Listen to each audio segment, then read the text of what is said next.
Um imóvel pertencente a uma pessoa jurídica de direito público, por exemplo, a União, cedido ou locado a uma pessoa jurídica de direito privado que explore a atividade econômica, pode ser imune em relação ao IPTU? Na tela, a questão fica assim redigida. Um imóvel pertencente à União, que como vocês sabem é um ente imune em relação ao IPTU, e locado ou cedido à pessoa jurídica que explora a atividade econômica, poderá ser objeto de lançamento do IPTU? A resposta a essa questão é um pouco mais complexa do que parece ser a princípio. Vamos analisar alguns precedentes da jurisprudência do Supremo Tribunal Federal. Um envolvendo a Petrobras e outro envolvendo outra pessoa jurídica não integrante da administração pública indireta que figurou como locadora de um imóvel da União situado em área aeroportuária. Vamos analisar o que se segue nos slides. A imunidade em tela, quanto ao parâmetro da concessão, classifica-se como imunidade subjetiva. A União não pagará IPTU, porque é detentora da regra imunizante. Porém, no que concerne ao cessionário ou arrendatário do imóvel, é importante tecer algumas considerações. Primeira, o artigo 34 do Código Tributário Nacional considera contribuinte do IPTU o proprietário do imóvel, o titular de seu domínio útil ou seu possuidor a qualquer título. Em relação ao artigo 34 do Código Tributário Nacional, é necessário muita cautela. Isso porque a parte final do artigo 34 do CTN diz que o possuidor a qualquer título poderá ser contribuinte do IPTU, o que nós precisamos interpretar uma ressalva, já que não é qualquer posse que autoriza a cobrança ou que autoriza a sujeição passiva em relação ao IPTU. Somente aquela posse com intenção de dono é que autoriza que esse possuidor figure na sujeição passiva de uma relação tributária em relação à municipalidade e o contribuinte referente ao IPTU. Na tela. Para o direito civil, a condição de possuidor independe da intenção de dono. Porém, apesar da expressão possuidor a qualquer título utilizada no CTN, o STJ pacificou o entendimento segundo o qual, para fins de cobrança do IPTU, somente é considerado contribuinte aquele que exerce posse exclusiva, com ânimo definitivo em virtude de direito real. Então notem, à luz da jurisprudência do Superior Tribunal de Justiça, não pode ser considerado contribuinte o locatário, o arrendatário, o comodatário. Por quê? A posse não é exercida com a intenção de dono. Logo, não podem ser contribuintes. Terceira consideração, na tela. No contrato de cessão de uso de bem público, não há, por parte do cessionário, o exercício de posse exclusiva com ânimo definitivo, mas sim de posse precária e desdobrada. Quarta, em razão do exposto anteriormente, o STJ e o STF não admitiam a possibilidade de o cessionário figurar no polo passivo da obrigação tributária referente ao IPTU, tampouco o proprietário do imóvel, o ente público imune. Então percebam, até aqui a análise nos autorizam a seguinte conclusão. Se o ente público é o proprietário do imóvel, ele detém imunidade, então não vai pagar IPTU. Se esse imóvel é locado ou arrendado, o arrendatário ou o locatário não exerce posse com intenção de dono. Logo, também não poderia figurar no polo passivo de uma relação jurídica tributária firmada entre a municipalidade e o locatário ou a municipalidade e o arrendatário a título de IPTU. Com base nessas considerações, percebam, o bem então permanecia livre do imposto, ainda que o uso dado pelo cessionário fosse voltado à exploração de atividade econômica com intuito de lucro. Era uma situação que, na concepção da doutrina, violava o princípio da isonomia. Percebam, se duas empresas, duas pessoas jurídicas, exploradoras da mesma atividade econômica, uma delas se estabelecia em um imóvel privado, portanto, sem incidência da imunidade tributária. A outra, pessoa jurídica, se estabelecia em um imóvel público pertencente a um ente imune.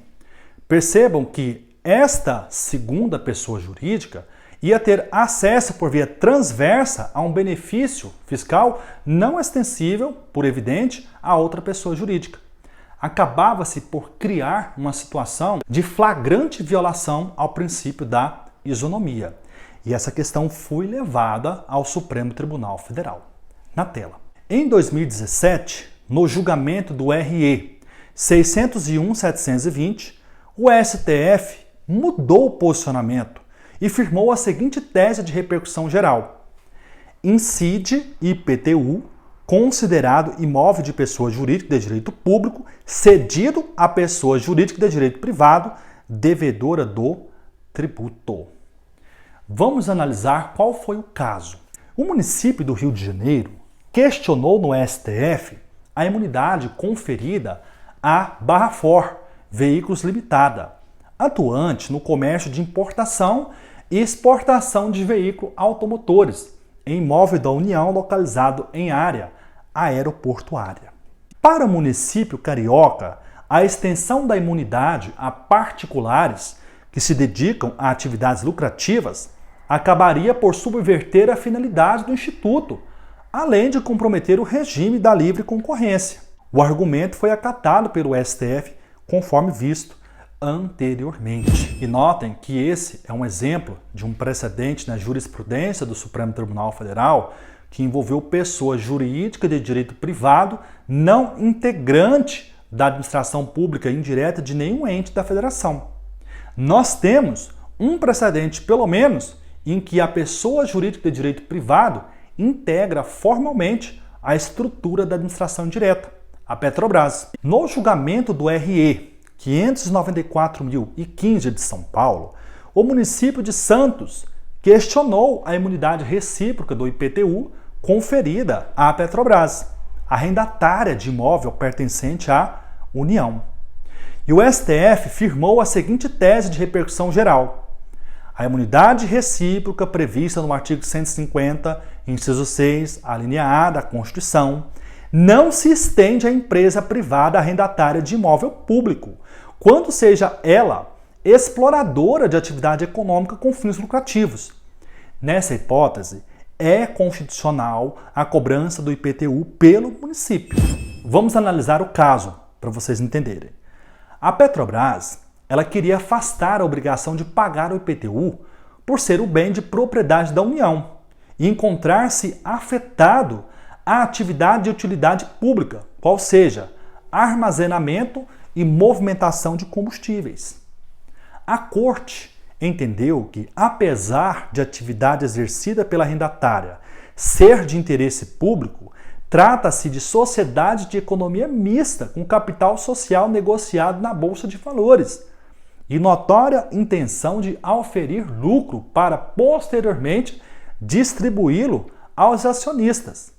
Além do mais, consignou-se o fato de que, no caso do Porto de Santos, a posse sequer era precária, haja vista a longevidade do contrato de concessão. Para Luiz Roberto Barroso, trata-se de imóvel formalmente público, porém materialmente privado, situação que justifica o afastamento da imunidade. Então percebam, meus caros, fazendo uma recapitulação até aqui. Notem, imunidade tributária recíproca, artigo 150, inciso 6, a linha A. É vedado à União, Estados, DF e municípios instituir impostos sobre o patrimônio, renda e serviços dos outros. Em se tratando de autarquias ou fundações instituídas e mantidas pelo poder público, Nós temos a imunidade tributária recíproca extensiva prevista no artigo 150, parágrafo 2º da Constituição. A princípio, a regra é: não se estende a imunidade tributária recíproca às estatais, empresas públicas e sociedade de economia mista. A exceção fica para aquelas estatais que não explorem a atividade econômica, ou seja, em que pesem serem estatais, prestam serviço público em regime não concorrencial e não têm um intuito lucrativo. Lembrando que esse posicionamento não se aplica aos Correios. O Supremo Tribunal Federal estendeu a imunidade tributária recíproca aos Correios, tanto para as atividades consideradas prestação de serviço público, a exemplo do serviço postal, quanto para as demais atividades, que não se enquadram como prestação de serviço público, e sim exploração de atividade econômica. E por fim, o bem imóvel, que é de qualquer forma cedido a uma pessoa jurídica de direito privado, que explora a atividade econômica em regime concorrencial no mercado, não pode desfrutar da imunidade tributária do ente que é proprietário desse imóvel. Os exemplos nós vimos. Um em relação, primeiro, à Petrobras e o outro, pessoa jurídica de direito privado, no município do Rio de Janeiro, a Barra For, que figurava como locatária de um imóvel pertencente à União em área aeroportuária. Feitas essas considerações, vamos analisar agora a situação peculiar do promitente comprador de um imóvel pertencente a uma entidade imune. Por exemplo, o João da Silva adquire do estado de Goiás um imóvel que é de sua propriedade aqui no município de Goianésia e firmam, portanto, um compromisso de compra e venda. Nós sabemos que o compromisso de compra e venda é uma espécie de contrato em que o promitente vendedor e o promitente comprador se comprometem mutuamente a outorgar a escritura pública definitiva quando do adimplemento das prestações. Na tela. O compromisso de compra e venda é o contrato pelo qual o promitente vendedor obriga-se a vender ao promitente comprador determinado imóvel pelo preço, condições e modo combinados. Ao final do adimplemento da obrigação, outorga-se a escritura pública definitiva. Quando o contrato de promessa irretratável de compra e venda é estabelecido entre particulares, normalmente a responsabilidade pelo pagamento dos tributos incidentes sobre o imóvel, a exemplo do IPTU e da taxa de coleta de lixo domiciliar, é de responsabilidade do promitente comprador. Entretanto, se o promitente comprador não pagar, a municipalidade vai cobrar isso do promitente vendedor, que é o proprietário do imóvel. Até porque, nos termos do artigo 123 do Código Tributário Nacional, é inoponível as exceções pessoais na fazenda pública. Em outros termos, eu não posso modificar a responsabilidade tributária por meio de um contrato. É a lei quem diz que é o devedor. Então, se eu vendo um imóvel de minha propriedade, por exemplo, para o Valdemiro, então notem, Joilson e Valdemiro figuram respectivamente como promitente vendedor e promitente comprador de um imóvel, propriedade de Joilson. Esse contrato estabelece, por exemplo, que será de responsabilidade de Valdemiro os tributos referentes ao imóvel, objeto da avença. Se Valdemiro não efetuar o pagamento, o município de Goianésia vai cobrar de mim, que sou o proprietário. Eu sou o contribuinte do IPTU nessa hipótese. Supondo, portanto, que Valdemiro não efetue o pagamento do IPTU, eu não posso opor à municipalidade esta cláusula por força do artigo 123. Eu vou ter que efetuar o pagamento dos tributos e depois cobrar do Valdemiro. Na tela. Normalmente, o promitente comprador paga o imposto por ter se comprometido a isso no contrato assinado, mas o sujeito passivo é o promitente vendedor. Essa, aliás, é a lógica que inspira a redação do artigo 123 do CTN, adiante transcrito. Artigo 123 do CTN. salvo disposições de lei em sentido contrário, as convenções particulares relativas à responsabilidade pelo pagamento de tributos não podem ser opostas à Fazenda Pública para modificar a definição legal do sujeito passivo das obrigações tributárias correspondentes. Então notem que esta cláusula ela tem eficácia entre mim e Valdemiro e não em relação à municipalidade. Nesse caso, conforme já explicitado, eu vou arcar com as consequências. Ou eu efetuo o pagamento dos tributos referentes ao imóvel, ou vou ter que responder uma ação de execução fiscal com todas as consequências daí advindas. A exemplo de penhora de bens, inclusão do nome em cadastro de inadimplentes e o protesto do título em cartório. Porém, atenção à regra do artigo 150, parágrafo 3º da Constituição Federal. Na situação ilustrada, figuraram como promitente vendedor e promitente comprador duas pessoas físicas. Agora vamos colocar em um dos polos, no caso o vendedor, a União ou ente público. Como que fica essa situação? As vedações do inciso 6A e do parágrafo anterior não se aplicam ao patrimônio, à renda e aos serviços relacionados com a exploração de atividades econômicas regidas pelas normas aplicáveis a empreendimentos privados, ou em que haja contraprestação ou pagamento de preços ou tarifas pelo usuário. E a parte que nos interessa, nem exonera o promitente comprador da obrigação de pagar imposto relativamente ao bem imóvel. Então observem, na hipótese de compromisso irretratável de compra e venda de bem imóvel pertencente a um ente imune, a partir do momento em que é celebrado esse negócio jurídico, não há que se falar mais em imunidade. Evidentemente, não é o ente público imune que terá a responsabilidade, e sim o terceiro adquirente. Na tela.